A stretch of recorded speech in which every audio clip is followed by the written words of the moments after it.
Hay momentos en los que un simple gesto puede cambiar el rumbo de toda una vida. Para mí, fue cuando mi nuera Mariela colocó mi plato frente a mí aquella noche, y antes de sonreír, me observó en silencio, con una calma tan extraña que me atravesó la piel. Era mi cumpleaños número 66, y lo que debía ser una cena familiar terminó convirtiéndose en una escena que jamás podré olvidar. Su mirada no era de cariño ni de respeto, era expectante.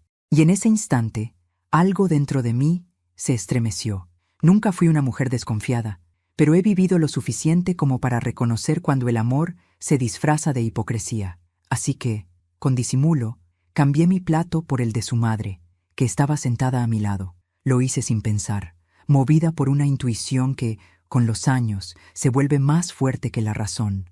Minutos después, mientras todos reían y brindaban, la madre de Mariela empezó a sudar frío. Su rostro se tornó pálido, sus manos temblaron, y antes de que alguien comprendiera lo que pasaba, cayó de la silla. El ruido del cristal al romperse contra el suelo hizo que el corazón se me detuviera. Todos se levantaron gritando. Y entonces, entre el caos, escuché la voz de mi nieto, Nicolás, que preguntó inocentemente: «Mamá, ¿el plan funcionó?». Por un instante, el mundo se detuvo. Nadie pareció escuchar al niño, salvo yo, y aunque mi cuerpo temblaba, logré mantenerme en pie. Mariela corrió hacia su madre fingiendo desesperación, mientras mi hijo Julián llamaba a emergencias con la voz entrecortada. Yo no dije nada, solo observé y supe, sin lugar a dudas, que aquello no había sido un accidente. Pero antes de continuar, quiero hacerte una invitación muy especial. Suscríbete al canal y deja tu me gusta. Esto me ayuda a ver que me apoyas y disfrutas de mis historias. Y cuéntame aquí abajo, en los comentarios, desde qué ciudad nos estás viendo. Ahora, continuemos. Las sirenas no tardaron en llenar la calle. Mientras los paramédicos se llevaban a la madre de Mariela, mi hijo trataba de consolarla. Ella lloraba desconsolada, aferrada a él como una actriz que repite un papel aprendido. Yo la miraba en silencio, recordando cada una de las veces que me pidió no meterme en la cocina o no tocar sus cosas. Mariela siempre había tenido una sonrisa amable, demasiado amable. Cuando la ambulancia se fue, el silencio en la casa se volvió insoportable. Mi nieto seguía mirando la mesa, confundido. Fui hacia él y lo abracé. Su cuerpecito temblaba. Le susurré al oído: «Todo está bien, mi amor. No digas nada». Él me miró con esos ojos inocentes que lo ven todo y me dijo, casi en un suspiro: «Mamá dijo que tú ya no ibas a sufrir más». Me quedé helada. ¿No sufrir más? ¿Desde cuándo mi nuera creía que yo sufría? ¿Y por qué su hijo repetiría esas palabras con tanta naturalidad? Esa noche nadie durmió. Mariela no paraba de llamar al hospital. Decía que su madre estaba estable, que quizá fue una reacción alérgica, pero sus manos no dejaban de temblar. Julián trataba de tranquilizarla, sin notar que su esposa apenas lo miraba. Y yo, sentada en el sillón del comedor, repasaba mentalmente cada gesto de la cena. Su insistencia en servirme personalmente, el brillo nervioso en sus ojos y aquel detalle mínimo que ahora cobraba todo sentido. Había cocinado solo para mí. Recordé cómo días antes me había pedido que descansara, que no me preocupara por nada, que ese año ella se encargaría de todo. «Usted solo disfrute, suegra», me dijo con una sonrisa. Y yo, ingenua, acepté. Nunca imaginé que ese descanso sería su forma de deshacerse de mí. Cerca de la medianoche, el teléfono sonó. Mariela contestó, aún con la voz rota por el llanto fingido. «Sí, Hospital Central». Su rostro cambió. El color volvió a su piel de golpe, y por un segundo creí ver alivio en su mirada. «¿Estás segura?», preguntó. «Ah, sí, entiendo. Gracias». Colgó despacio. Julián la miró, angustiado. «¿Qué pasó? ¿Cómo está tu mamá?». Mariela bajó la cabeza, fingiendo tristeza. No sobrevivió». Mi hijo se llevó las manos al rostro. Ella lo abrazó, ocultando una mueca que duró apenas un parpadeo. Pero yo la vi, y supe que, para ella, ese desenlace no era una tragedia, sino un error de cálculo. Esa madrugada, cuando todos se fueron a dormir, me quedé sola en el comedor, mirando los platos aún sobre la mesa. El mío, limpio. El de la madre de Mariela, cubierto por un mantel. Me acerqué despacio y retiré la tela. El olor que emanaba era dulce, químico y real. Un olor que no pertenecía a la comida, sino al miedo. Mi esposo, en vida, fue químico farmacéutico. Había trabajado con decenas de sustancias peligrosas. Y yo aprendí de él algo que nunca olvidé. Los venenos más letales son los que no dejan huella inmediata. Toqué el borde del plato y comprendí que había estado a segundos de morir. Mariela lo planeó con cuidado, quizá durante meses. Y de no ser por esa intuición, ese escalofrío que me hizo cambiar los platos, ahora sería yo quien estaría camino al hospital. A la mañana siguiente, todo parecía normal, demasiado normal. Mariela vestía de negro, con el rostro sereno, recibiendo llamadas de condolencias. Mi hijo, devastado, apenas comía, y Nicolás, el niño, no hablaba. Solo me miraba con una mezcla de culpa y miedo. Decidí guardar silencio. No tenía pruebas, solo sospechas. Y en una casa donde el amor se disfraza de costumbre, las sospechas son más peligrosas que la verdad. Pero en mi interior juré que lo descubriría todo. No por mí, sino por ese niño que aún creía que la maldad podía tener buenos motivos. Esa tarde, cuando Mariela salió a arreglar los papeles del funeral, entré a la cocina. Todo estaba impecablemente limpio, demasiado. Ningún resto de la comida, ninguna olla sucia, ningún olor. Solo el sonido del refrigerador y en el cubo de basura una pequeña botella vacía, sin etiqueta, con un leve aroma metálico. La tomé entre los dedos y la guardé en mi delantal. Miré el reloj. Eran las 5:44 de la tarde, y aunque no lo sabía aún, ese fue el momento exacto en que dejé de ser víctima y comencé a ser cazadora. La guerra, silenciosa y fría, acababa de empezar. Nunca he creído en presentimientos, pero desde aquella noche, mi cuerpo parecía advertirme antes que mi mente. Era como si el aire de la casa hubiera cambiado, más denso, más pesado, como si en cada rincón se escondiera una sombra que me observaba. Intenté convencerme de que eran imaginaciones mías, que el trauma del accidente me había dejado paranoica, pero las mentiras huelen, y esa casa olía a veneno.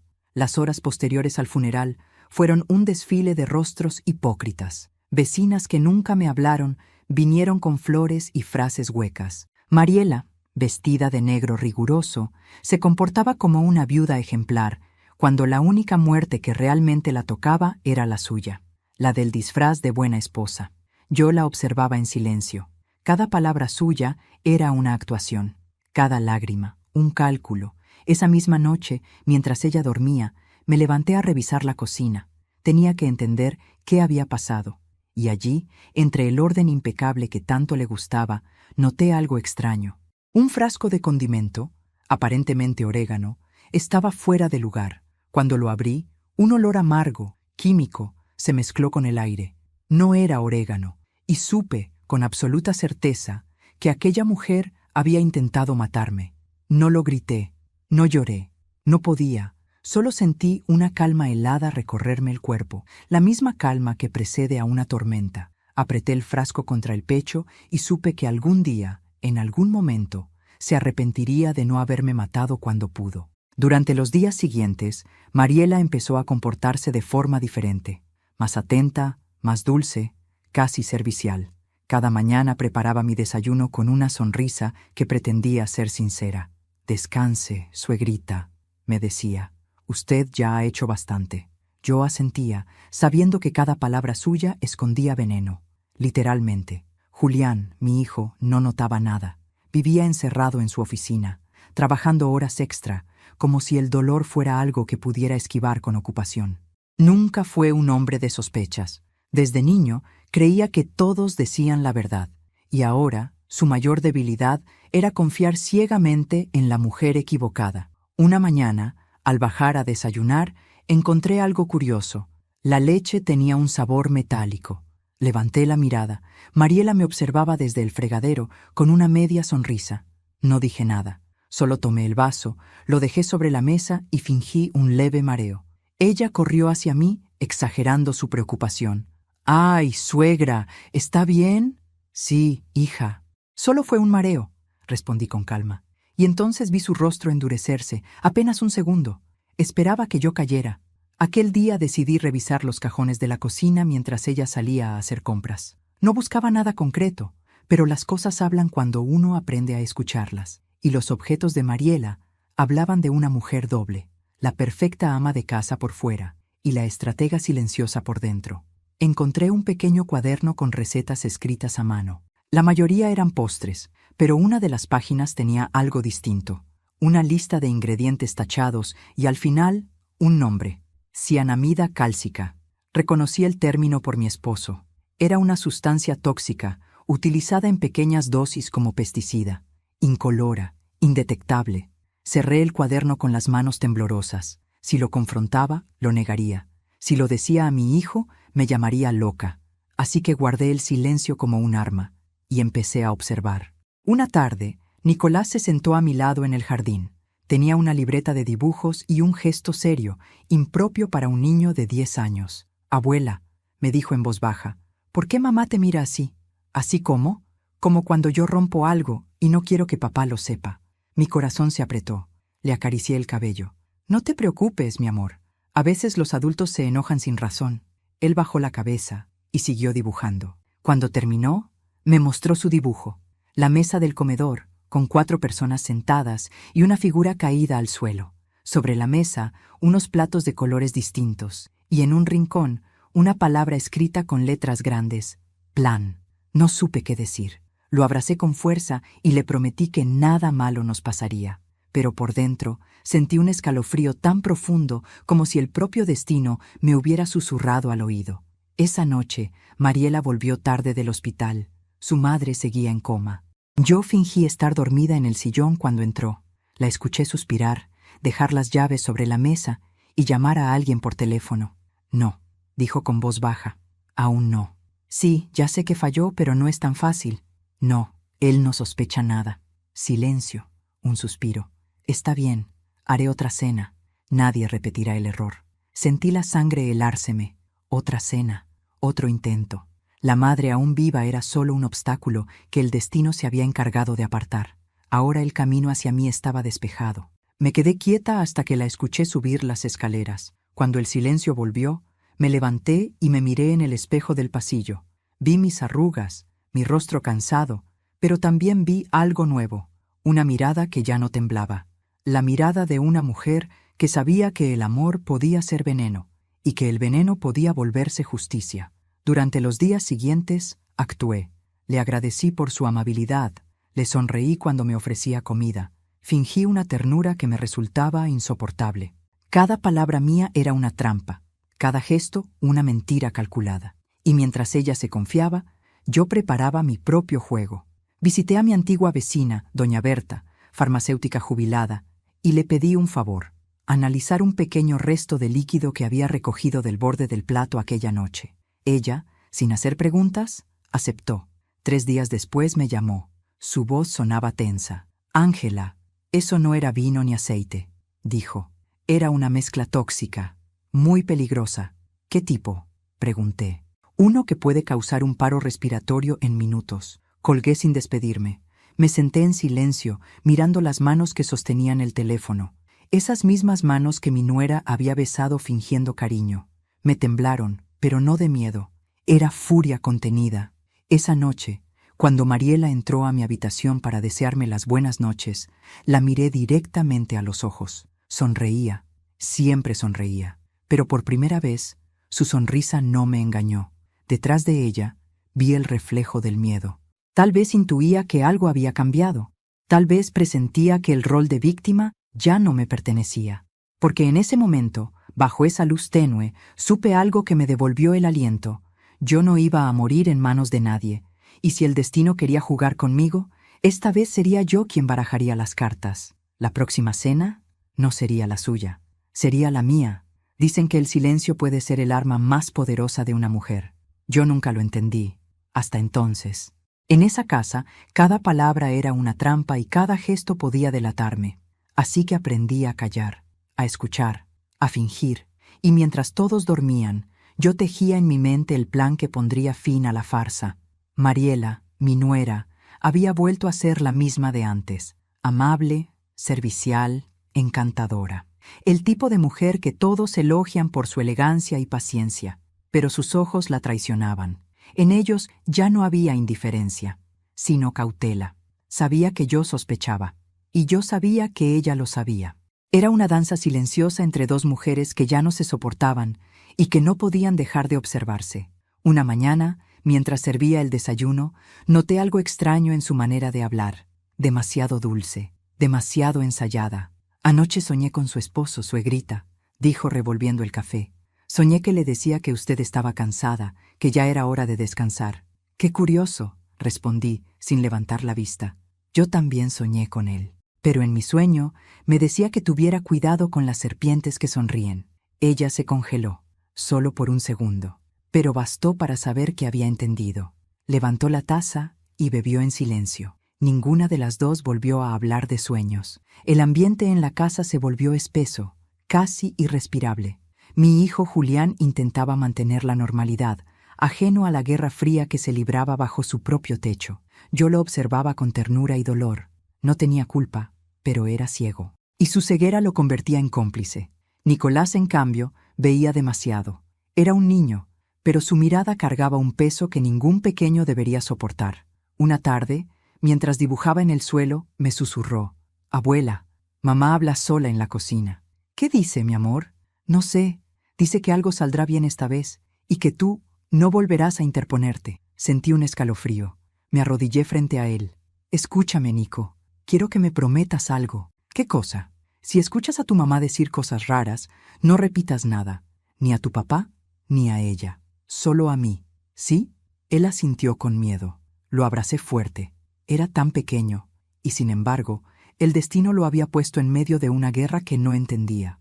Esa noche, mientras todos dormían, entré al cuarto de Mariela. Sabía que no debía hacerlo, pero el instinto puede más que la prudencia. Abrí su tocador y busqué entre los cajones. Perfumes, joyas, fotografías, y debajo de una caja de cosméticos encontré una receta médica.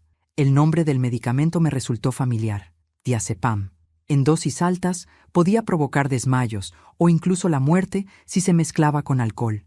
Al reverso de la receta había una nota escrita con letra apurada: «Doble la dosis. Asegúrese de que no note el sabor». Me quedé inmóvil. La caligrafía era de un hombre. ¿De quién? ¿Del mismo que había hablado con ella por teléfono aquella noche?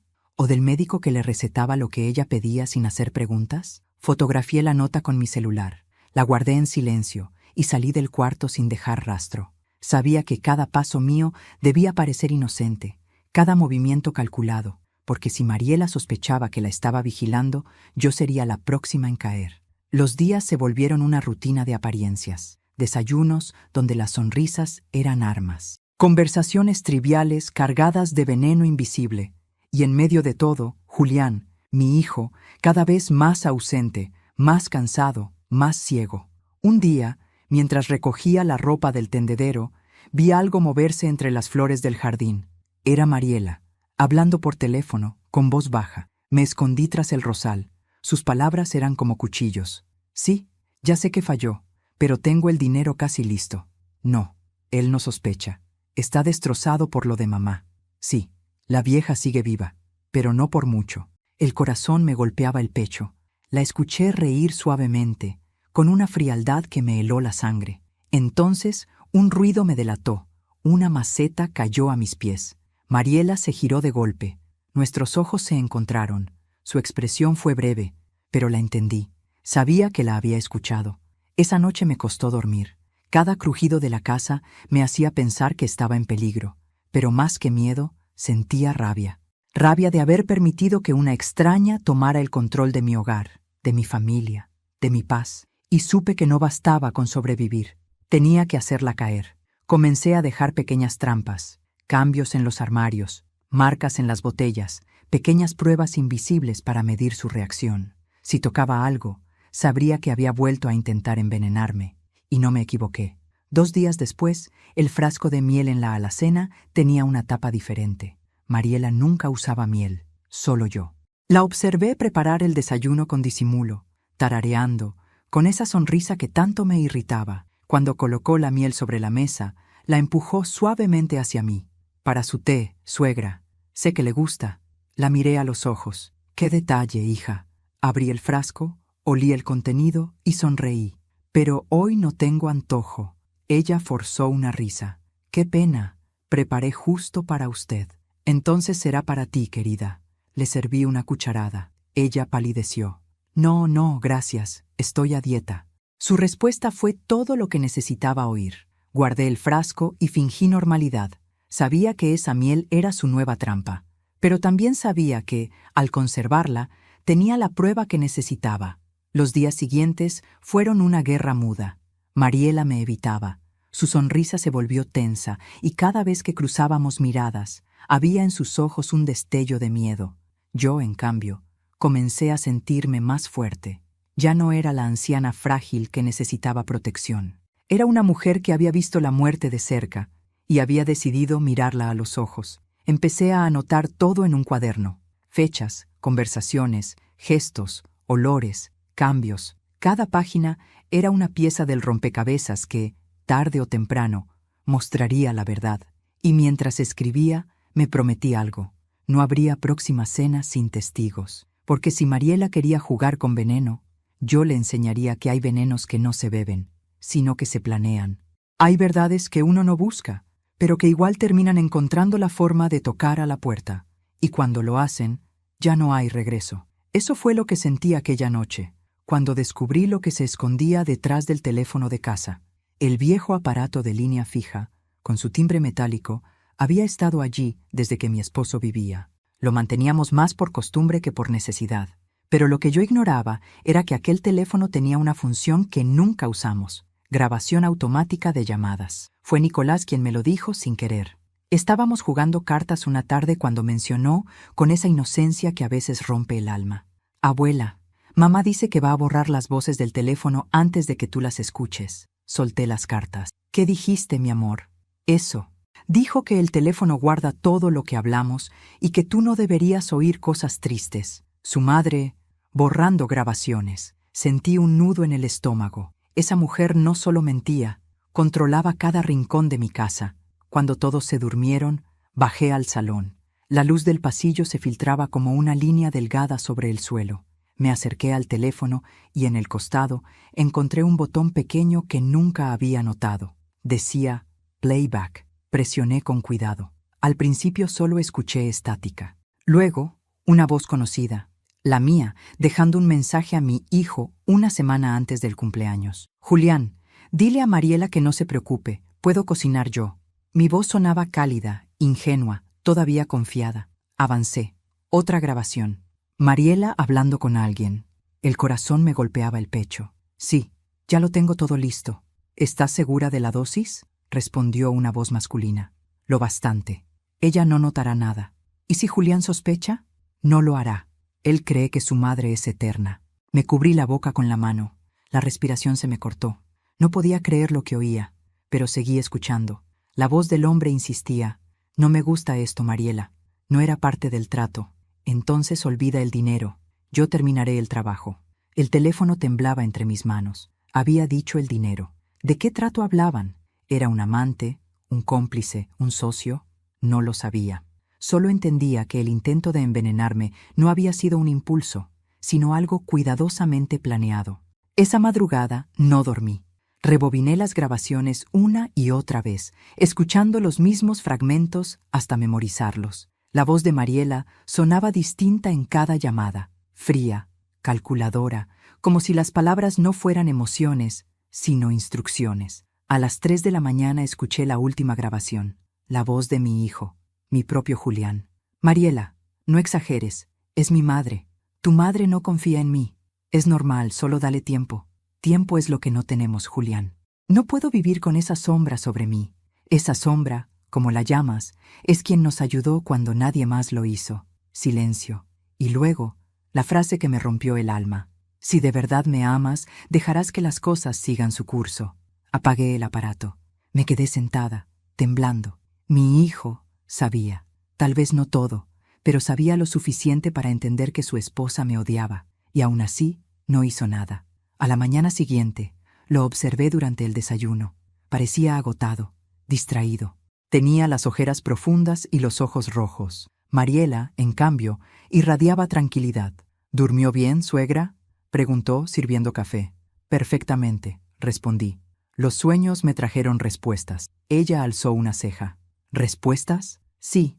A veces el pasado habla, si uno sabe escucharlo. Su sonrisa se tensó, apenas perceptible. Yo bebí un sorbo de café sin apartar la mirada. No tenía miedo.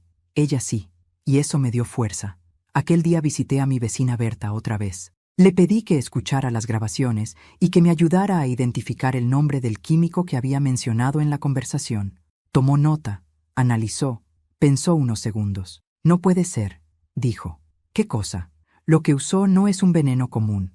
Es un compuesto médico modificado. Solo alguien con acceso a recetas podría obtenerlo. Supe al instante lo que eso significaba. El cómplice era médico. Y no cualquier médico, sino el de la familia.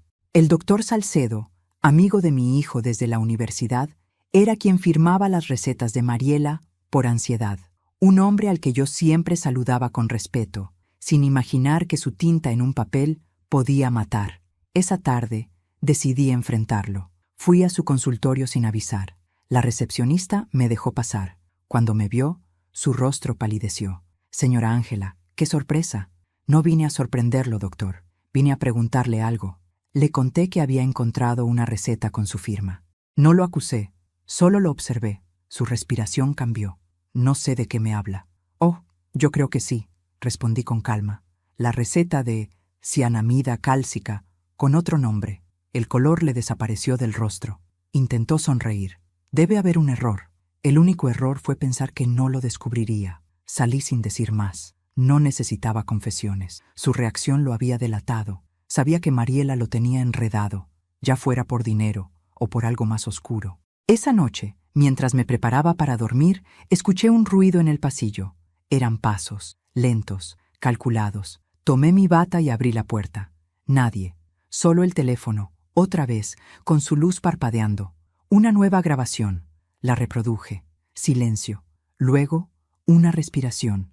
Y finalmente, una voz baja, apenas un susurro. ¿Creíste que podías jugar conmigo, vieja? Solté el aparato. El sonido se cortó. Corrí hacia la ventana. Nadie afuera. El corazón me latía tan fuerte que sentí que me dolía el pecho. La voz era de Mariela, sin duda. Sabía que la había descubierto, y comprendí que mi silencio ya no me protegía. Ella no solo sospechaba, ella planeaba su próximo movimiento. Esa noche no pegué los ojos. Me quedé despierta, mirando el reflejo del jardín bajo la luna. Pensé en mi hijo, en mi nieto, en la vida que había construido con tanto esfuerzo, y supe que el amor, cuando se mezcla con el miedo, puede convertirse en un campo de batalla. La guerra ya no era silenciosa, era inevitable. Y si Mariela quería volver a ponerme un plato frente a mí, esta vez sería yo quien eligiera los ingredientes. Nunca subestimen a una mujer mayor. Nos pasamos la vida observando, escuchando, fingiendo que no entendemos, hasta que llega el momento de mover la primera ficha. Esa mañana, al despertar, ya no sentí miedo. Había pasado de temer por mi vida a planear cómo recuperarla. La grabación con la voz de Mariela seguía en mi bolso, junto con la receta médica falsificada. 2 piezas pequeñas, pero suficientes para derrumbar su castillo de mentiras. Mariela bajó a desayunar con el cabello perfectamente recogido, fingiendo que todo era normal.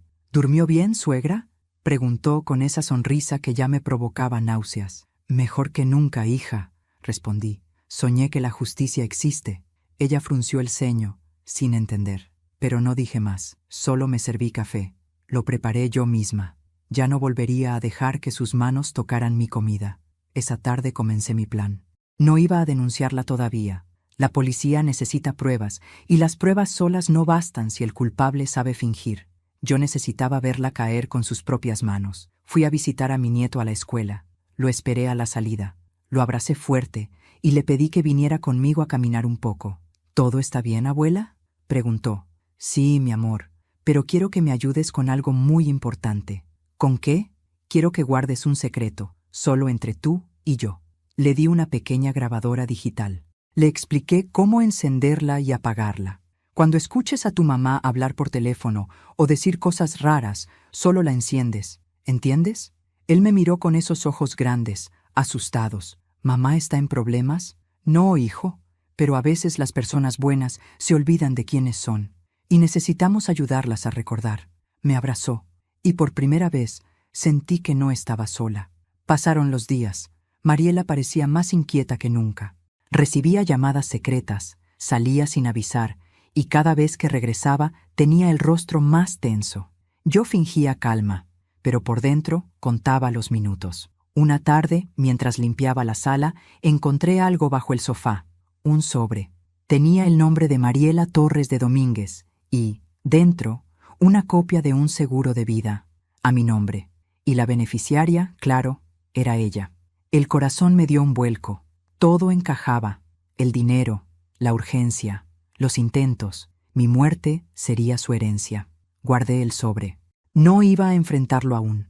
El juego recién comenzaba. Esa noche preparé yo la cena. Julián, cansado del trabajo, se sentó sin sospechar nada. Mariela fingía ternura, sirviéndole vino y hablándole con dulzura. Yo los observaba en silencio. Cuando levanté mi copa, noté algo que me heló la sangre. Mariela no bebió. Su mano tembló apenas un instante, y eso bastó. No probó el vino, solo me miró, esperando. Y yo, con calma, tomé su copa y bebí de la suya. Su expresión cambió, pálida, tensa, con los labios entreabiertos. «¿Qué pasa, hija?», pregunté con voz serena. «¿No brindas conmigo?» «No, es que me duele la cabeza», balbuceó. «Entonces ve a descansar. Yo me encargo de todo». Se levantó rápido, casi corriendo. Yo la vi desaparecer por el pasillo, y en ese momento supe que la trampa ya estaba lista. Antes de continuar, dime aquí en los comentarios qué te está pareciendo esta historia hasta ahora y qué harías tú en mi lugar. No te vayas del video, porque lo que viene a continuación te pondrá la piel de gallina.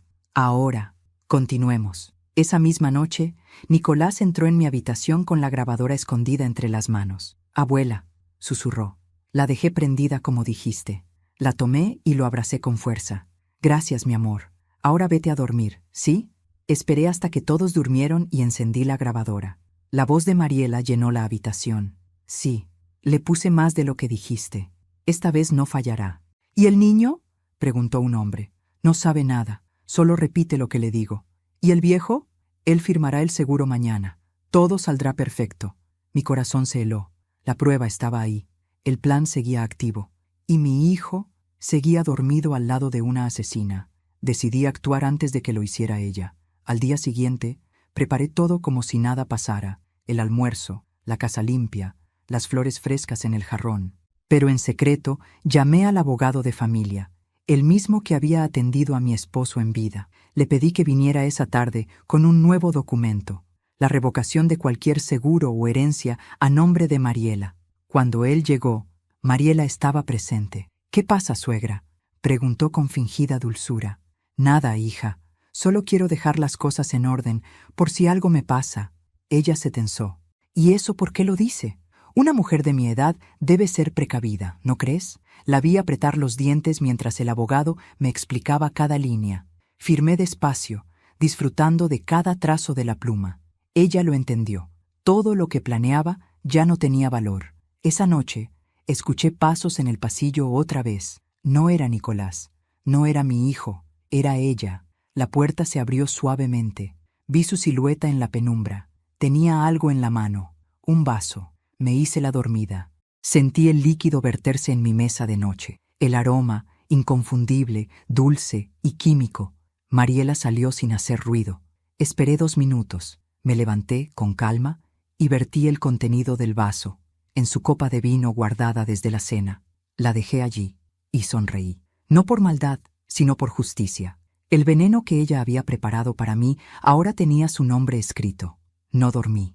Me quedé en la oscuridad, escuchando el tic-tac del reloj y el eco de mis pensamientos. Sabía que al amanecer algo iba a cambiar.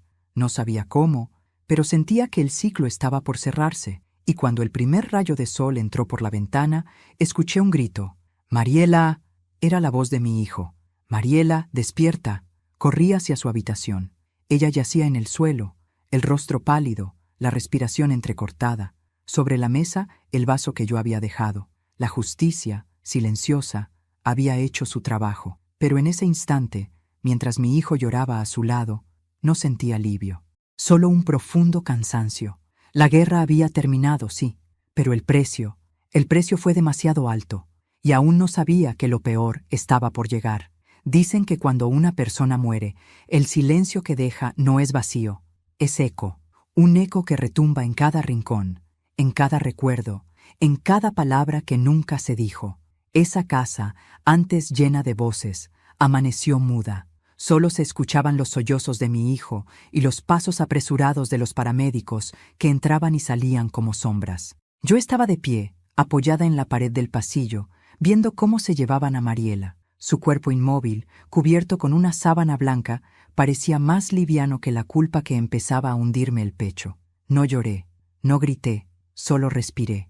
Respiré porque era lo único que me quedaba por hacer. Mi hijo, Julián, cayó de rodillas. ¡No!, gritaba. ¡No, por favor! Intenté acercarme, pero cuando lo hice, me apartó con la mano. ¡No la toques! ¡No te acerques!, me gritó con los ojos enrojecidos. Esa mirada, esa mezcla de rabia y dolor, me partió el alma en dos. Durante las horas siguientes, todo fue confusión.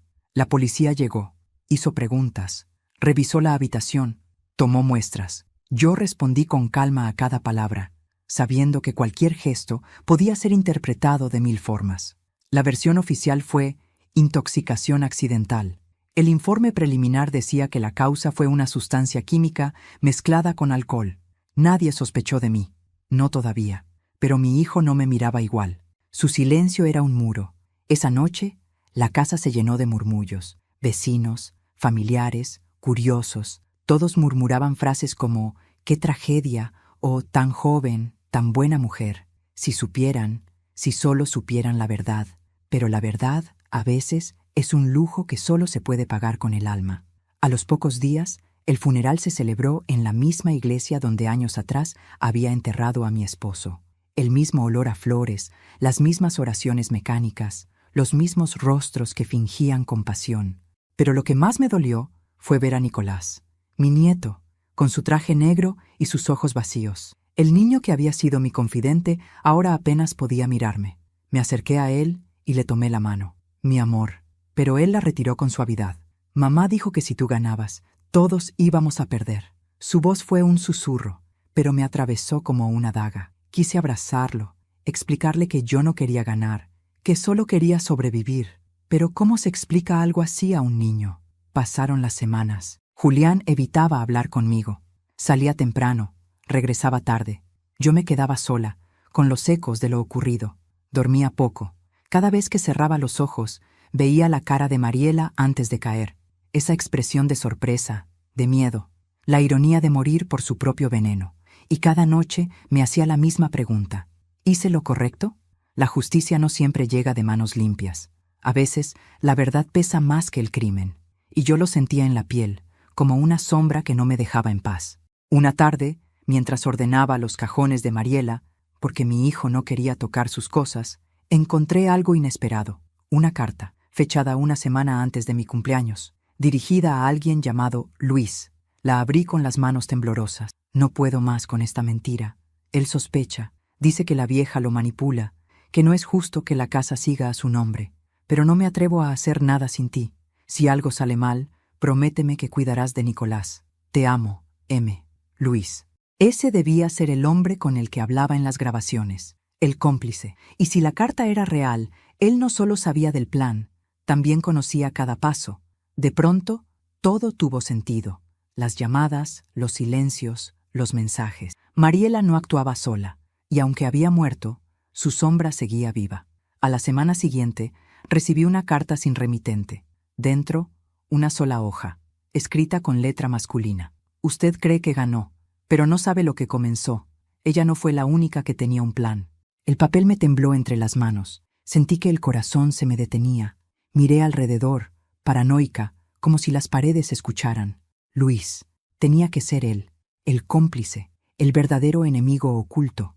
Guardé la carta en el cajón del escritorio, y esa noche, por primera vez, cerré con llave todas las puertas. Los días se volvieron más tensos. Mi hijo seguía distante, cada vez más ausente, y yo comencé a notar pequeños cambios, objetos fuera de lugar, llamadas que se cortaban cuando contestaba, pasos en el pasillo por las noches. Sabía lo que era esa sensación. Alguien me vigilaba. Intenté contárselo a Julián, pero su respuesta fue cortante. «Mamá, basta, no empieces otra vez». ¿Otra vez? Mariela no era perfecta, pero no merecía esto. ¿Tú crees que no sé lo que intentó hacerme? «¡Ya basta!», gritó golpeando la mesa. «Está muerta, mamá, muerta, y tú sigues hablando de ella como si te debiera algo». Me quedé en silencio. Por primera vez entendí que lo había perdido. Mi hijo no solo había enterrado a su esposa, también había enterrado la confianza que tenía en mí.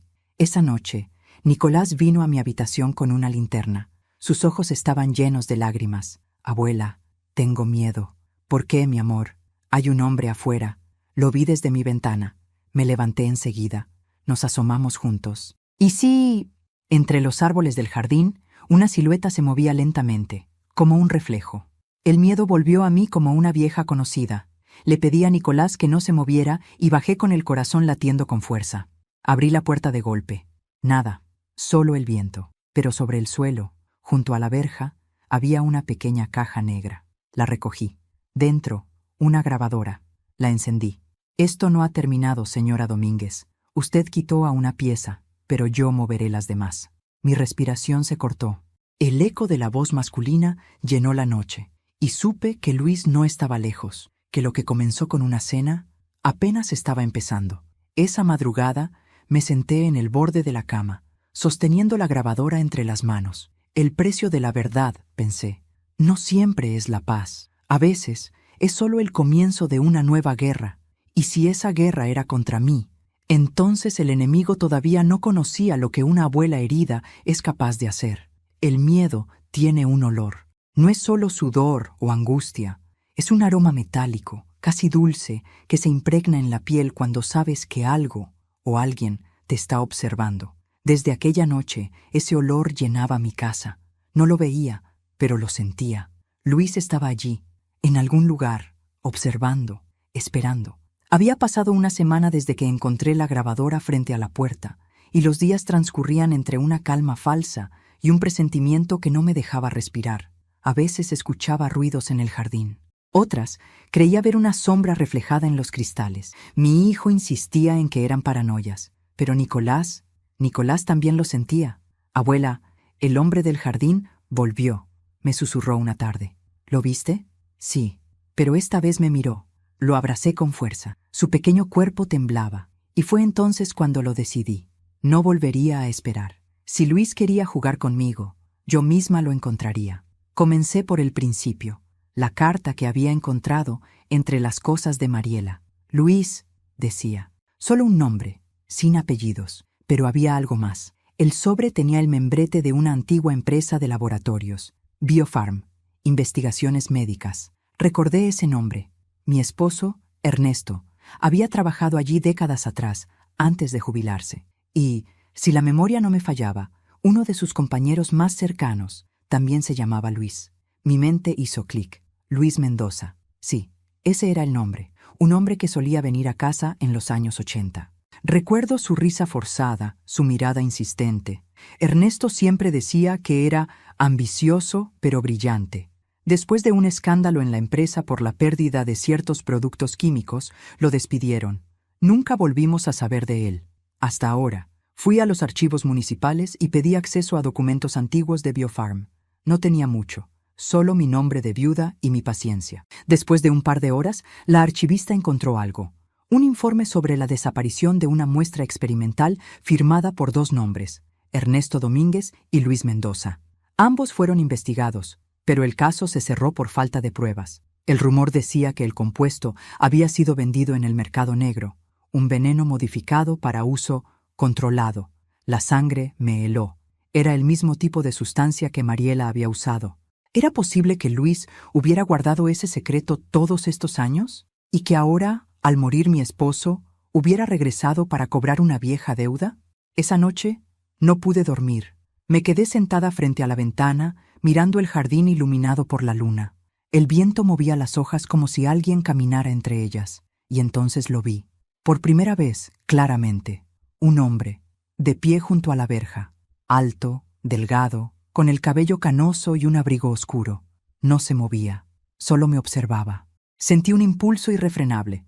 Tomé una linterna, Bajé las escaleras y salí. El frío me golpeó el rostro, pero seguí caminando hasta quedar frente a él. No dije nada, él tampoco. Solo levantó la cabeza y sonrió. «Por fin nos conocemos», dijo con voz serena. «¿Usted es Luis?», pregunté, sin apartar la luz de su rostro. «Supongo que sí. Depende de quién me llame. ¿Qué quiere de mí?».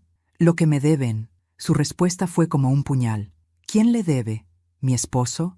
¿Mariela? Los dos. Y ahora usted también. Mi esposo murió hace años, y su nuera hace días. Pero los secretos no mueren con la gente, señora Domínguez». Lo observé en silencio. Su mirada no era la de un asesino, sino la de alguien que disfrutaba tener el control. Un hombre acostumbrado a esperar. «¿Qué sabe?», pregunté. «Sé que Ernesto me traicionó. Vendió mi fórmula como suya. Me robó todo. Y luego desapareció». «Eso es mentira», respondí, aunque una parte de mí no estaba tan segura. «¿Está segura?», replicó sonriendo. «Pregúntese de dónde salieron las inversiones que pagaron esta casa». Retrocedí un paso, no porque creyera en sus palabras, sino porque algo dentro de mí empezó a dudar. Volví a casa temblando.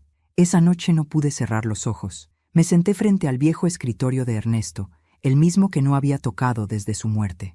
Revisé cada cajón, y allí, escondido bajo un doble fondo, encontré un sobre amarillento.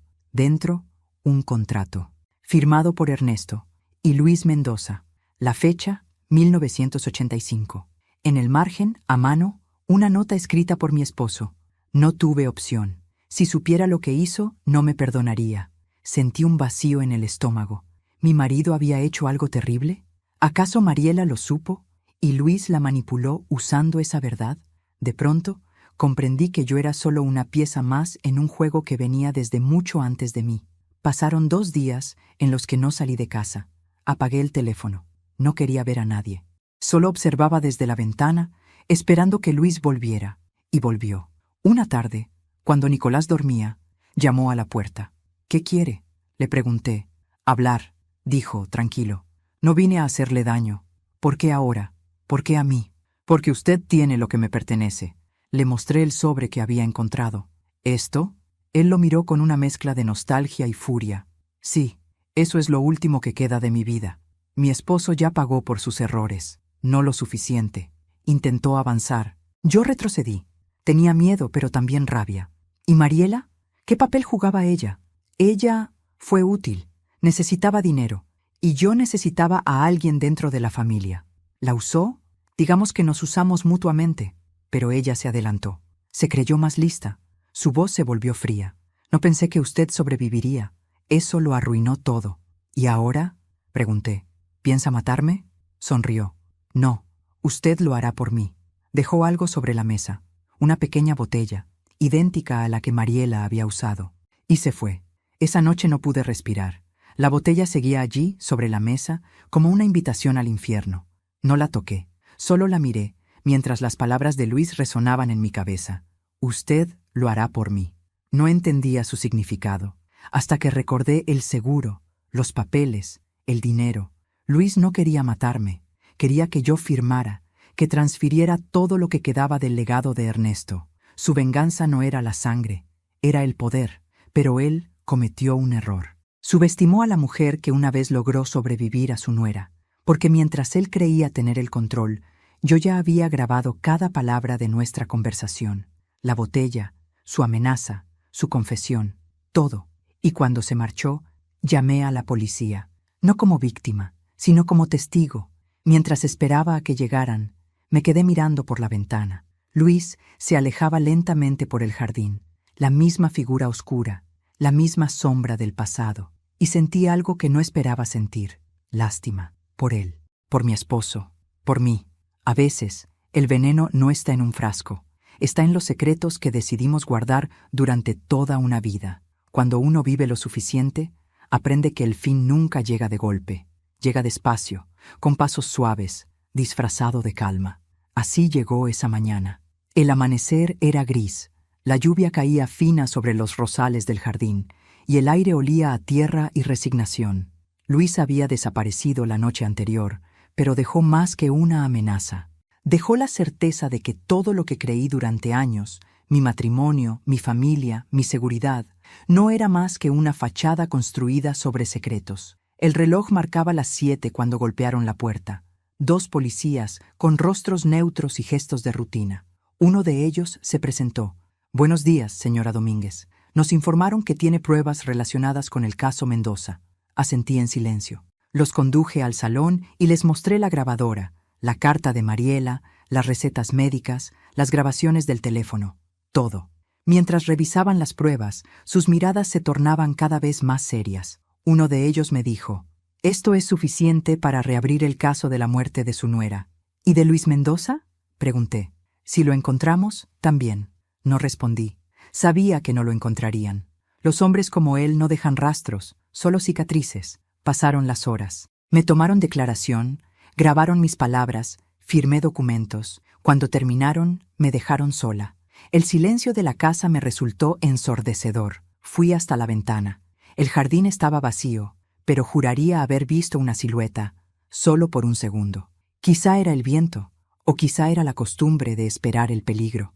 Decidí sentarme en el sillón del comedor, aquel mismo donde, meses atrás, casi perdí la vida durante mi cumpleaños. Miré la mesa, ahora vacía, y recordé cada detalle: los platos, las risas falsas, la mirada de Mariela. Pensé en ella, no con odio, sino con una tristeza que me dolía en los huesos. Una mujer capaz de tanto mal no nace así. Se hace, poco a poco, a fuerza de resentimiento y soledad. Y comprendí que, en el fondo, tal vez fuimos más parecidas de lo que quise admitir.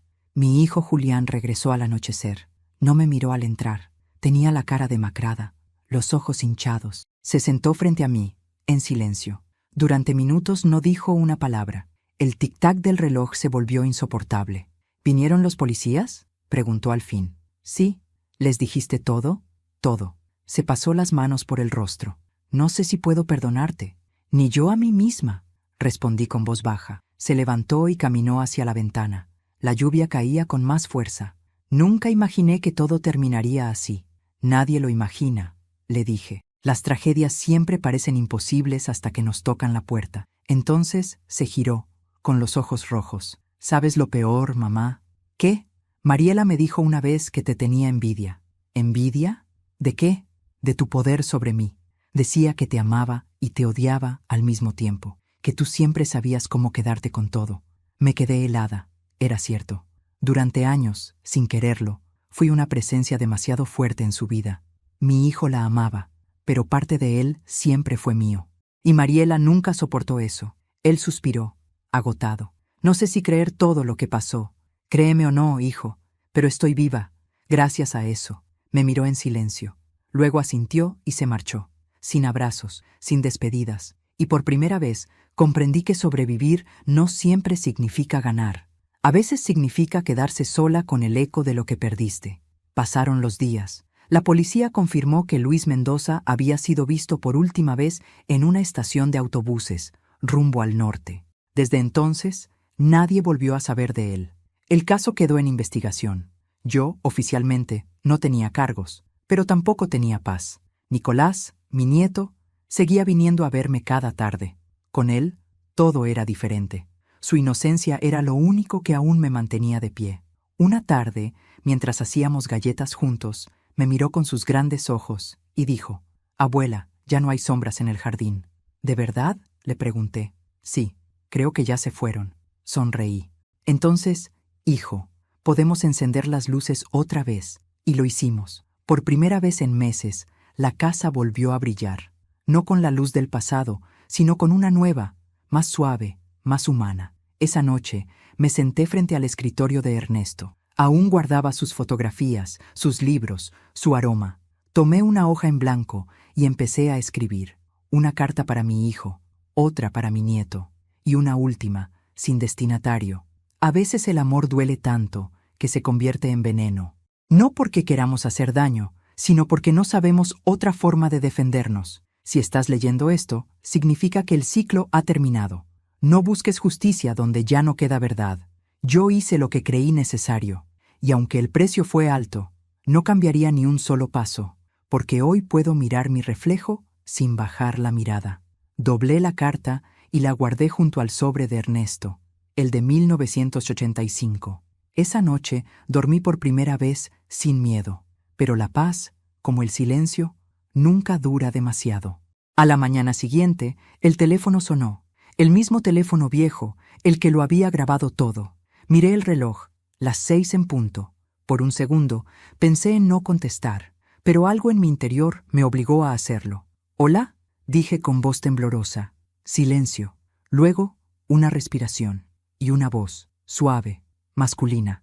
«Te dije que esto no había terminado, Ángela». El corazón me dio un vuelco. «¿Luis?». «No, querida», respondió la voz. «Soy Ernesto».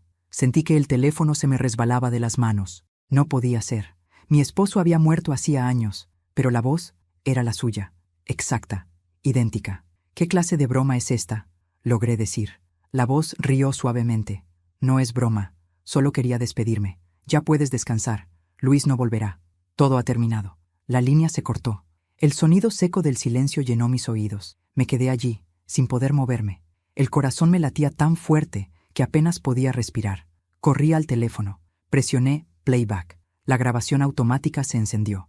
Pero no había nada, ninguna llamada registrada, ninguna voz, solo estática. Me llevé la mano al pecho. Una parte de mí sabía que era imposible. La otra no quería explicaciones. Quizá fue un error técnico. O tal vez, solo tal vez, los muertos también saben cuándo decir adiós. Esa tarde salí al jardín. El cielo estaba despejado, el aire tibio. Las flores de los rosales comenzaban a abrirse de nuevo.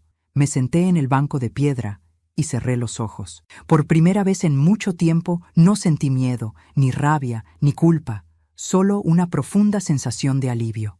Miré hacia el horizonte y susurré: «Ya puedes descansar, Ernesto. Yo también lo haré». El viento sopló, leve, como una caricia en el rostro, y juraría que por un instante sentí su mano sobre la mía. Luego, el mundo siguió girando. Los pájaros cantaron. Nicolás rió dentro de la casa, y el teléfono permaneció mudo, porque, al fin, la historia había terminado. No con justicia, no con venganza, sino con verdad, y a veces la verdad, aunque duela, es lo único que puede devolverle a un corazón su descanso. Si has llegado hasta aquí, te doy las gracias. Gracias por acompañarme en esta historia, por escuchar cada palabra, por compartir este viaje conmigo. Y antes de despedirme, quiero hacerte una invitación muy especial. Suscríbete al canal y deja tu me gusta, si esta historia te conmovió. Así sabré que estás ahí, apoyando y sintiendo junto a mí. Y cuéntame en los comentarios desde qué ciudad nos estás viendo. Me encantará saber desde dónde me acompañas en este camino de recuerdos, dolor y esperanza. Soy Ángela Domínguez, y esta fue mi historia.